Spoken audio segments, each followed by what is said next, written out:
ବେଳା ଶାଗ ଡାଲ ଧରିକିନା କାଇଁ ଯେ ସର୍ଦା ହଉଛେ ବୋଲି ଭାବୁଥିବ। ହେ ଗାଇସ୍ ମୁଇଁ ରାଜେଶ ଆପଣ ମାନକେ ସ୍ୱାଗତ କରୁଛେ ମୋର ଖେପଡ଼ ଖାବଡ଼ା ବ୍ଲଗ ନେ। ପହିଲା ତ ଆମେ ରେଡ଼ି ରୁଡ଼ା ହେଇକିନା ବାହାରି ପଡ଼ସୁଁ ଅଫିସ୍ ଯିବା ଲାଗି। ଆଉ ଅଫିସ୍ କେ ଯେନ୍ତା ଅଧା ବାଟ ହେଇଥିସୁଁ ଯିବା ଲାଗି ଆଉ କକଡ଼ା ଗାଡ଼ି ଗୋଟେ ଦେଖସୁଁ ଯେ ଆମର ବେଣ୍ଡ ବାଜେସି କାଁଜିକି ଆଗ୍କେ ଆସିଲା ଭଳିଆ ଲାଗୁଥିସି। ଆଉ ଅଫିସ୍ କେ ଯେନ୍ତା ଯାଇସୁଁ ଦେଖି ପକାସୁଁ ବେଲେ ସବୁ ସଟିଂ ସୁଟାଂ କରବାନେ ବିଜି ଥିସନ୍ ବେଲେ ଆମେ ବି ସଟିଂ ସୁଟାଂ କରି ପକାସୁଁ କାଁଜିକି ଆଜି ଆମର ସଟିଂ କରବା ଦିନ ଥିସି। ଆଉ 3ଟା ଗ୍ରୁପ୍ କରାହେଇଛେ ବେଲେ ଆମରଟା ଫାର୍ଷ୍ଟ ଗ୍ରୁପ୍ ତ ଆମେ ବି ସଟିଂ କରବାନେ ଲାଗି ପଡ଼ସୁଁ।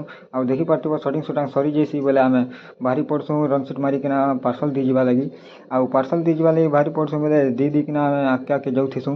ଆଉ ଦେଖିପାରୁଥିବ କେନ୍ତା ସୁନ୍ଦରା ଦିଶୁଛେ ନାକେ ମୁଇଁ ପୁରା ମସ୍ତ ସୁନ୍ଦରା ଲାଗୁଛେ।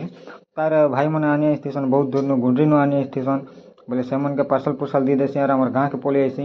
ଆମର ଗାଁକେ ପଲେଇ ଆଇସି ବେଲେ ବଜାର ବୁଜିର୍ ଆଜି ହଉଥିସି ବୁଧବାର ବଜାର ଆମର ଗାଁରେ ହେସି ବେଲେ ମୁଇଁ ଶାଗ ଡାଲ ଟିକେ କିଣିକିନା ଘରକେ ପଲେଇ ଆଇସି। ଆଉ ଇଟା କାଇଁ ଯେ ସର୍ଦା ହଉଛେ ବୋଲି ଭାବୁଛ କାଁ ଇଟା ସବୁ ରିନା ଖାଇବାଟା ମୋର ମାଇଜି ଖାଇବା ଶାଗ ଡାଲ ଆନିଛେ ତ ହେଥିର ଟିକେ ସର୍ଦା ହେଇଯାଉଛେ।